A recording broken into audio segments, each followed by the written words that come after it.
बिस्मिल्लाहिर्रहमानिर्रहीम। आज तक के मुअज़्ज़ज़ नाज़रीन अस्सलाम वालेकुम। अब किस्त 116 मुलाहिज़ा फरमाएं। मुझे इस तरह वालियाना अंदाज में अपनी तरफ लपकते देख कर उस हसीन औरत की आंखों में उलझन सी थेर गई। पहले तो वो शायद ये समझी कि मैं किसी और तरफ बढ़ रहा हूँ, लेकिन मुझे अपने बिल्कुल सामने पाकर वो वहशत ज़दा सी होकर बड़ी तेज़ी से एक तरफ हट गई और मैं अपनी झोंक में कार से टकरा गया। ये क्या बदतमीजी है? कौन हो तुम और इस हरकत का क्या मतलब है? वही आवाज़ थी। थाई जब गुस्से में बोलती तो उसकी आवाज़ इस तरह कपकपाने लगती थी। मेरे दिमाग पर हथौड़े बरसने लगे, कनपटियां सुलग उठी और दिल सीने की बजाय हल्क में धड़कता हुआ महसूस होने लगा। मैंने पलट कर देखा, वो मेरे सामने खड़ी थी। उसकी आंखों में सर्द मोहरी थी। मैं वो थाई वजदान, तुम्हारा एक एक लफ्ज मेरे हल्क से अटक अटक कर निकल रहा था। उस एक पल में मेरा हल्क इस तरह खुश्क हो गया जैसे मुट्ठी भर रेत भर दी गई हो। जबान सूख कर कांटे की तरह तालू में चुभने लगी। कौन वजू? उस औरत के हल्क से निकलने वाली आवाज भी बड़ी काटदार थी। मैं किसी वजू को नहीं जानती, न जाने कौन हो तुम शायद तुम्हारा दिमाग खराब हो गया है। घर से बाहर निकलो तो हवास में रहा करो। मेरे दिल पर गुस्सा सा लगा। उसकी जबान से निकला हुआ एक एक लफ्ज मेरे दिल पर नश्तर की तरह चुभ रहा था। दिमाग पर एक बार फिर हथौड़े बरसने लगे। आंखों के सामने अंधेरा छाने लगा। ये कैसे हो सकता था कि मेरी थाई मुझे पहचानने से इनकार कर दे? मगर वो थाई ही थी। मेरी नजरें धोखा नहीं खा सकती थी। वो उसी तरह जवान और हसीन थी जब मैं शुरू में उससे मिला था। चमकती हुई स्याह आंखें जिनमें अब अजनबियत और सर्द मोहरी थी, सुर्ख गाल और भरा भरा गुदाज जिस्म। उसने नेवी ब्लू रंग का ब्लाउज और मिनी स्कर्ट पहन रखा था। सुर्ख सफेद रंगत पर यह लिबास खूब जच रहा था। दाई टांग पर घुटने से चंद इंच ऊपर अंगूठे के नाखन के बराबर गुलाबी जल से कदरे गहरी गुलाबी रंगत का एक निशान था। थाई ने एक मरतबा बताया था कि यह पैदाइशी निशान है। नहीं, मेरी नजरें धोखा नहीं खा सकती। ये थाई ही थी, लेकिन वो मुझसे इस तरह अजनबी क्यों बन गई थी? उसकी आंखों में मेरे लिए इतनी सर्द मोरी क्यों थी? अचानक मेरे जहन में एक और ख्याल उभरा। उसकी याददाश्त तो नहीं खो गई? वो गोल्डन ट्राईएंगल में कई रोज तक दारा वगैरह के कब्जे में रही थी। उसे कसरत से इरवन इस्तेमाल कराई गई थी। हो सकता है इरवन का असर दिमाग पर हुआ हो और उसकी याददाश्त खत्म हो गई हो। थाई ने आखिरी सांस मेरी आगोश में लिए थे और उसे हमने मुर्दा समझकर दरिया की लहरों के हवाले कर दिया था। लेकिन शायद वो मरी नहीं थी। हमने उसकी जिंदगी या मौत का फैसला करने में जल्दबाजी से काम लिया था और वो हमारे हाथों दरिया बुर्द हो गई थी। मगर किसी तरह वो बच गई और अब 1 साल बाद वो जिंदगी और रोनाई से भरपूर मेरे सामने खड़ी थी। तुम झूठ बोलती हो, मेरे मुंह से बेइख्तियार निकला। तुम थाई हो। मेरी नजरें मुझे धोखा नहीं दे सकती। मेरा दिल झूठ नहीं बोल सकता। कहा ना कि मेरा नाम थाई नहीं है और मैं तुम्हें नहीं जानती। उसने पहले की तरह सर्द लहजे में जवाब दिया। इससे पहले कि मैं कुछ कहता, उसके साथ कार से उतरने वाला अधेड़ उम्र भारी भरकम आदमी आगे आ गया। उसका लिबास कीमती और चेहरे पर बड़ी नकुवत थी। वो चिमचिमाती हुई कीमती कार भी बता रही थी कि उसके पास दौलत की कमी नहीं थी और यकीनन उसे दौलत का बहुत घमंड था। उसने मुझे गिरबान से पकड़ लिया। ए मिस्टर, उसके हल्क से बेड़िए जैसी गुर्राहट निकली। यहाँ से हिलते हो या मैं तुम्हें पुलिस के हवाले कर दूं। उस शख्स की हरकत पर मेरा खून खोल उठा। मैंने थाई की तरफ देखा। उसके चेहरे के तासरात में कोई तब्दीली नहीं आई थी। हालांकि अगर कोई मैली आंख से भी मेरी तरफ देखता तो थाई मरने मारने पर तुल जाती और अब वही थाई मुझे इस शख्स के हाथों जलील होते हुए देख रही थी। मेरा दिमाग चकरा कर रह गया। आंखों के सामने एक बार फिर अंधेरा छाने लगा। मैंने सर को 1-2 झटके दिए और अपना सीधा हाथ उस शख्स की कलाई पर रख दिया। उसी लम्हे जानकी दौड़कर हमारे करीब पहुंच गई। उसने एक झटके से मेरा हाथ उस शख्स की कलाई से अलग किया और उस शख्स का हाथ भी मेरे गिरेबान से हटा दिया।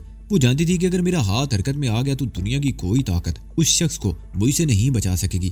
प्लीज मिस्टर, उस शख्स की तरफ देखते हुए मुल्तजी लहजे में बोली, आप लोग इसकी हरकत का बुरा मत मानिए। मैं माफी चाहती हूँ। दरअसल ये उसने एक उंगली अपनी कनपटी के करीब ले जाकर मखसूस अंदाज में घुमाई। प्लीज इसे माफ कर दीजिए। अगर ये पागल है तो इसे सड़क पर लिए क्यों फिर रही हो? घर ले जाओ इसे। उस औरत ने नागवार से लहजे में कहा। ये पागल ही तो हो गया है, जानकी ने कहा और मुझे पकड़कर एक तरफ चलने लगी। मैंने जानकी को अपनी कनपटी के करीब उंगली घुमाते हुए देख लिया था। उसकी बातें भी सुन ली थी। मैं कुछ कहना चाहता था लेकिन यकायक मेरी कुव्वत गोयाई सल्ब होकर रह गई। लगता था जैसे मेरे वजूद में सन्नाटा सा तारी हो गया हो। जानकी मुझे तकरीबन खींचती उस मकान में ले आई जो वहां से ज्यादा दूर नहीं था। कमरे में घुसते ही वो मुझसे लिपट गई और फूट फूट कर रोने लगी। मेरी आंखों से भी आंसू बह निकले और फिर मेरे होंठों से सिसकियां और हिचकियां खारिज होने लगी। मेरा पूरा वजूद कांप रहा था। मैं अपने माँ बाप की मौत पर इस तरह रोया था और दूसरी मर्तबा उस वक्त बिलक बिलक कर रोया था जब मैंने अपने हाथों से थाई को मैकांग की लहरों के सुपुर्द किया था और अब फिर थाई के लिए फूट फूट कर रो रहा था। वो जिंदा थी, मेरे सामने खड़ी थी और उसने मुझे पहचानने से ही इनकार कर दिया था। वजदान चुप हो जाओ, जानकी ने मुझे अपनी आगोश में समेटने की कोशिश करते हुए कहा। अपने आप को संभालो वजदान, जो कुछ देखा उसे एक ख्याल समझकर भूल जाओ। वो थाई थी ना। मैंने सर उठाकर जानकी की तरफ देखा।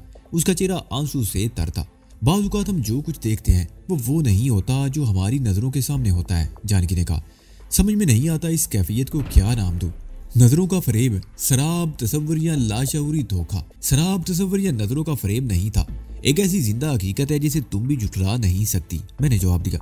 तुम भी तवील अरसे तक उसके साथ रही हो, मेरी तरह तुम्हारे दिल में भी उसके लिए चाहत है। अपने दिल पर हाथ रखकर कह दो कि वो थाई नहीं थी। हो सकता है उसकी कोई जुड़वा बहन हो जो बचपन में कभी बिछड़ गई हो। जानकी ने मेरे बालों में उंगलियां फेरते हुए कहा। थाई की जिंदगी का कोई गोशा मुझसे छुपा हुआ नहीं है, मैंने जवाब दिया। उसकी कोई बहन नहीं थी। अगर कोई बहन होती तो मुझे जरूर बताती, लेकिन उसने कभी ऐसा जिक्र नहीं किया। हमने रातों में जाग जाकर एक दूसरे से बातें की हैं, एक दूसरे की जिंदगी के गोशे गोशे में झांका है। नहीं जानकी, उसकी कोई बहन नहीं थी। वो थाई और हो सकता है उसकी यादाश्त खो गई हो और इसलिए वो मुझे और तुम्हें नहीं पहचान सकी। तुम एक और हकीकत को भूल रहे हो वजदान, जानकी ने कहा। तुम भूल गए हो कि उसने तुम्हारी आगोश में दम तोड़ा था और तुमने अपने हाथों से उसे दरिया की लहरों के हवाले किया था। वो जिंदा कैसे हो सकती है? हो सकता है उस वक्त हमें धोखा हुआ हो। मैंने एक एक लफ्ज पर जोर देते हुए कहा। ऐन मुमकिन है कि उस पर सख्ते जैसी कैफियत तारी होगी और हमने उसे मुर्दा समझकर दरिया में फेंक दिया हो। तुम तो डॉक्टर हो जानकी, तुम बताओ कि ऐसा मुमकिन नहीं हो सकता? हो सकता है, जानकी बोली। बाज़ औक़ात मरीज कोमे में चला जाता है और इसमें शुबा नहीं कि कोमे की कैफियत बाज़ औक़ात कई महीनों तक तवालत इख्तियार कर लेती है।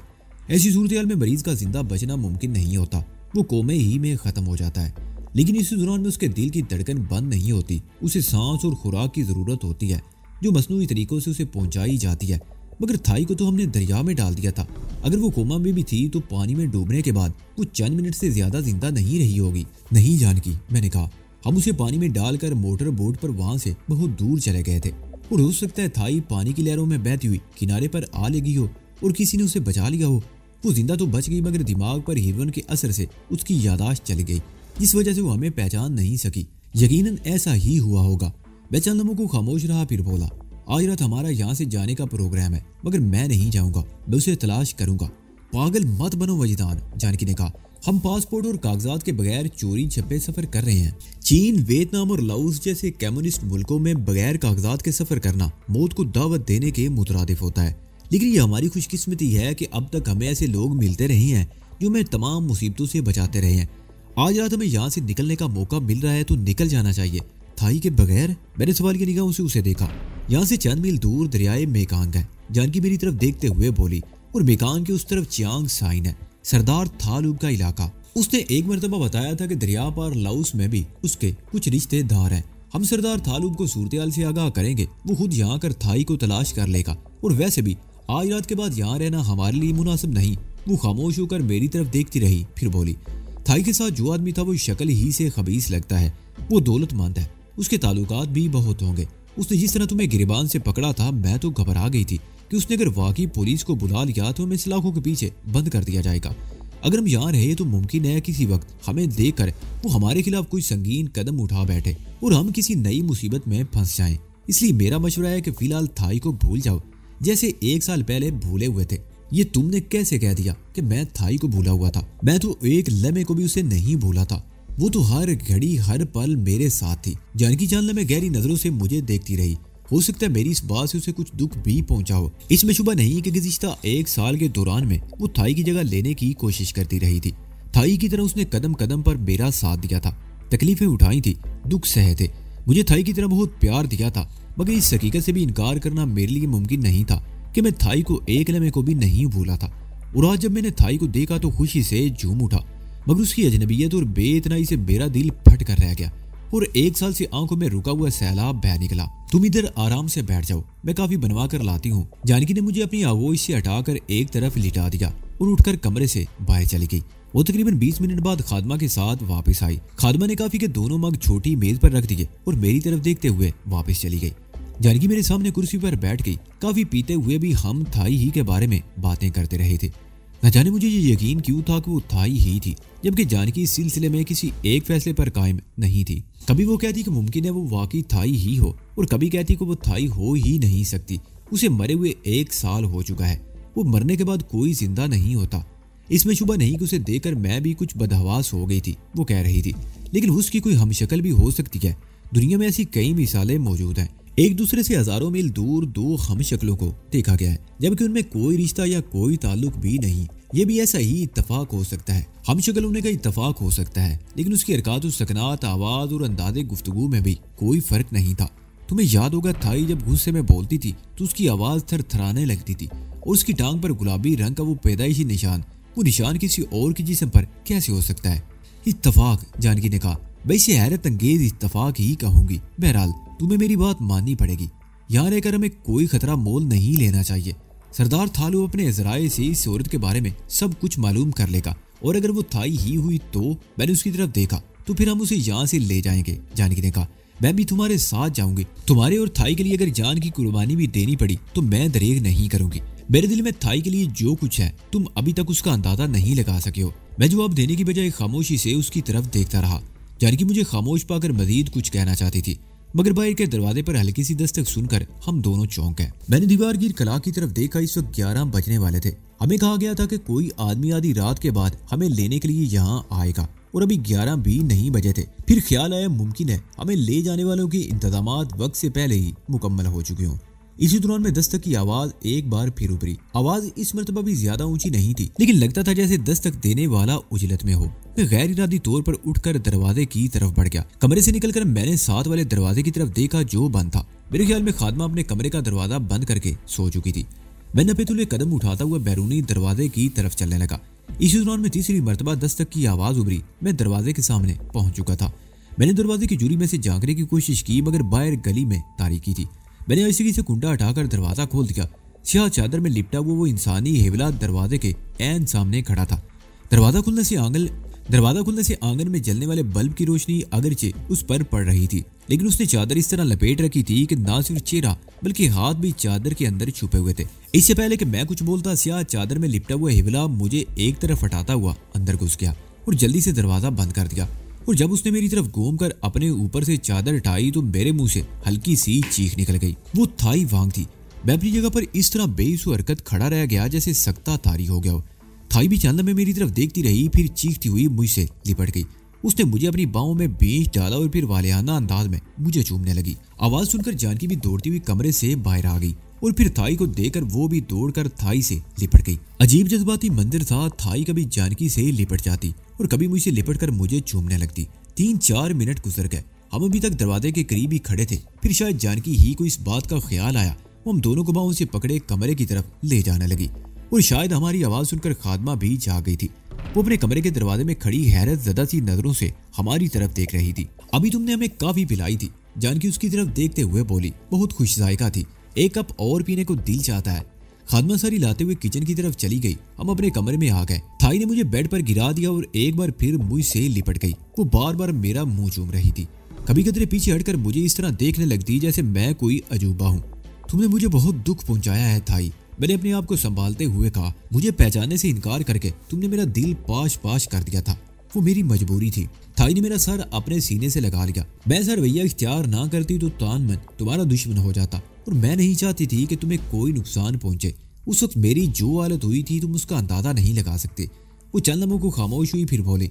तुम दोनों को देखकर मैं हैरान रह गई। मेरा दिल भी चाह कर दौड़ कर तुमसे लिपट जाऊं, लेकिन मुझे अपने जज्बात की इज़हार से ज्यादा तुम दोनों की सलामती का ख्याल था। इसलिए मैंने वो रवैया इख्तियार किया जिस पर मैं खुद भी दिल ही दिल में रोती रही।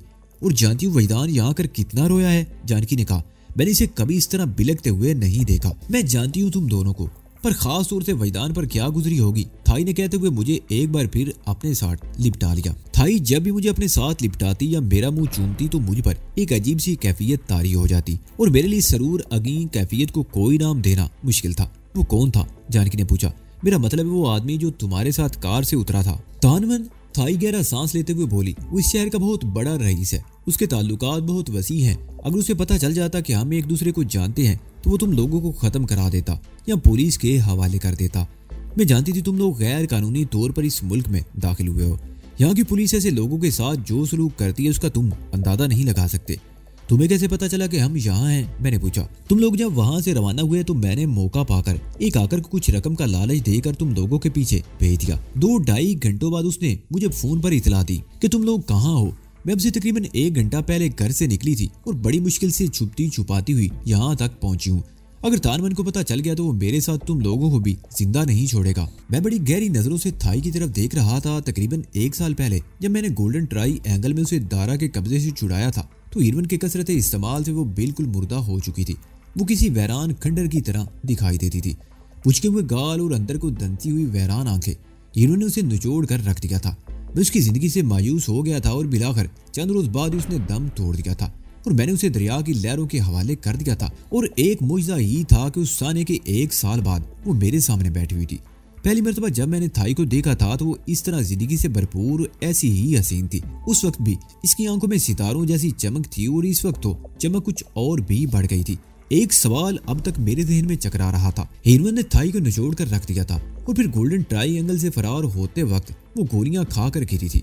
वो खून में लथपथ थी और मैंने खुद उसे उठाकर जीप और फिर कश्ती में डाला था और फिर उसे अपने हाथों से दरिया की तेज लहरों के हवाले किया था। लेकिन वो जिंदा कैसे बच गई थी? जानकी के ज़हन में भी शायद यही सवाल गर्दिश कर रहा था और बिलाकर उसने थाई से ये सवाल कर ही डाला। ये भी एक दिलचस्प कहानी है। थाई ने गहरा सांस लेते हुए जवाब दिया, मुझे नहीं मालूम तुम लोगों ने मेरे लिए क्या क्या किया था। मैं शायद तुम्हारी गोद में सर रखे सो गई थी। उसने मेरी तरफ देखा, फिर बात जारी रखते हुए बोली, आंख खुली तो मैं एक झोंपड़े में जमीन पर बिछी हुई चारपाई पर पड़ी हुई थी। मेरे बाएं कंधे और कूल्हे पर जख्म थे। मेरे इर्द गिर्द कई लोग जमा थे। उनमें औरतें भी थी और 2 ऐसे आदमी थे जिनके जिस्मों पर फौजी वर्दी थी। उनकी बातों से पता चला कि मैं एक चादर में लिपटी झाड़ियों में उलझी दरिया में बहती हुई आ रही थी कि किनारे के सरहदी मुआफिजों ने मुझे देख लिया। किनारे से 200 गज के फासले पर माई गिरों की एक छोटी सी बस्ती थी। एक मुआफिज दौड़कर चंद माई गिरों को बुला लाया और मुझे दरिया से निकालकर उस बस्ती में पहुंचा दिया गया। उन लोगों की देखभाल की वजह से मैं होश में आ गई। वो मेरे बारे में पूछते रहे मगर मेरा जहन काम नहीं कर रहा था। मैंने कुछ नहीं बता सकी। सरहदी मुआफिजों का ख्याल था कि मैं कोई जासूस हो सकती हूँ, लेकिन कुछ लोग इस बात से मुत्तफिक थे कि मुझ जैसी औरत जासूस नहीं हो सकती। उनके ख्याल में मेरा ताल्लुक स्मगलरों की किसी पार्टी से हो सकता था जो किसी झड़प में जख्मी होकर दरिया में गिरी थी और लहरों पर बहती हुई यहाँ तक पहुंच गई थी। पानी में रहने से मेरे जख्मों से खून बहना बंद हो गया था। बस्ती के मुखिया ने अपने तौर पर मेरे जख्मों की मरहम पट्टी कर दी थी ताकि मजीद खून ना बह सके। मैं रात उस झोंपड़े ही में रही। 2 मुहाफिज भी मेरी निगरानी के लिए मौजूद रहे ताकि मैं भाग ना जाऊं। हालांकि वो जानते थे कि मैं अपनी मर्जी से अपने जिस्म के किसी हिस्से को हरकत भी नहीं दे सकती। सुबह हुई तो एक औरत ने मुझे चमचे से थोड़ा सा सूप पिलाया। फौजी मुहाफिज मुझसे कुछ पूछने की कोशिश करते रहे लेकिन मैं अपनी जबान को भी हरकत देने के काबिल ना थी। मुहाफिज मुझे शहर ले जाकर हुकाम के हवाले कर देना चाहते थे, लेकिन इत्तफाक से शहर का एक रईस तानमन माई गिरों की उस बस्ती में पहुंच गया। मुहाफिजों ने उसे बताया कि गुज़िश्ता रात दरिया के दूसरी तरफ गोल्डन ट्रायंगल के इलाके में जबरदस्त फायरिंग होती रही। उन्होंने एक हेलीकॉप्टर भी तबाह होकर दरिया में गिरते हुए देखा था और उसके बाद ही मैं उन्हें दरिया में मिली थी। उनके ख्याल में मैं कोई जासूसा थी, मगर तानमन भी उनके इस ख्याल से मुत्तफिक नहीं था। मेरी हालत और मेरी दोनों बाहों पर इंजेक्शनों के निशानात देखकर वो समझ गया कि मेरी ये हालत इरवन के कसरते इस्तेमाल की वजह से हुई है। तानमन एक बाअसर आदमी था। वो अपनी जमानत पर मुझे शहर ले आया और एक बेहतरीन हॉस्पिटल में दाखिल करा दिया। मैं चंद हफ्ते हॉस्पिटल में रही, फिर मुझे तानमन की रिहायशी कोठी में मुंतकिल कर दिया गया। बाकायदा इलाज और देखभाल और बेहतरीन खुराक की वजह से मैं बड़ी तेजी से रूबे सेहत होने लगी। मेरी ये हालत देख रहे हो, मैं आज फिर अपने आप को पहले जैसी महसूस करती हूँ, जिंदगी से भरपूर। थाई खामोश होकर बारी बारी हम दोनों की तरफ देखती रही, फिर बात जारी रखते हुए कहने लगी, तानमन बहुत दौलतमंद आदमी है। उसका बिजनेस कई ममालिक में फैला हुआ है। वो एक बहुत निचली सतह से उठकर ऊपर आया है। उसने बड़ी मेहनत भी की, मगर माजी की महरूमियों और अब दौलत की फरवानी ने उसका दिमाग खराब कर दिया है। वो बड़ा उखड़ और बदमिजाज आदमी है, किसी को खातर में नहीं लाता। उसकी बदमिजाजी और उखड़पन की वजह से उसकी बीवी कई साल पहले उसका साथ छोड़ गई थी। वो तनहा है, उसकी कोई औलाद भी नहीं है। उसके बारे में मैंने बहुत सी बातें सुनी है, मगर हैरत अंगेज तौर पर मेरे साथ उसका रवैया बहुत मुख्तलिफ है। वो मेरे सामने बिछा जाता है। मेरे सामने उसने कभी ऊंची आवाज में बात भी नहीं की। शुरू में जब मैं हॉस्पिटल में थी तो मुख्तलिफ मुतल्लिका इदारों के एहलकार मुझे तंग किया करते थे। मैं कौन हूँ, कहाँ से आई हूँ, यहाँ आने का मेरा मकसद क्या है, मगर मैंने कभी जबान नहीं खोली।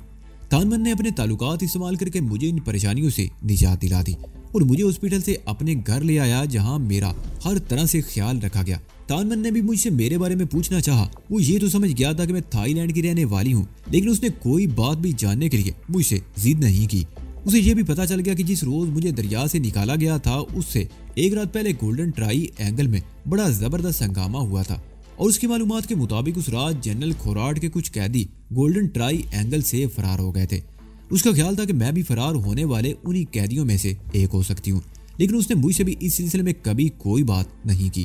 तानमन बहुत दौलतमंद, गुस्सा, बेरहम और बदमिजाज, उखड़ होने के बावजूद बहुत शरीफ आदमी है। बीवी छोड़कर चली गई तो उसने किसी औरत को कभी अपने करीब भी फटकने नहीं दिया।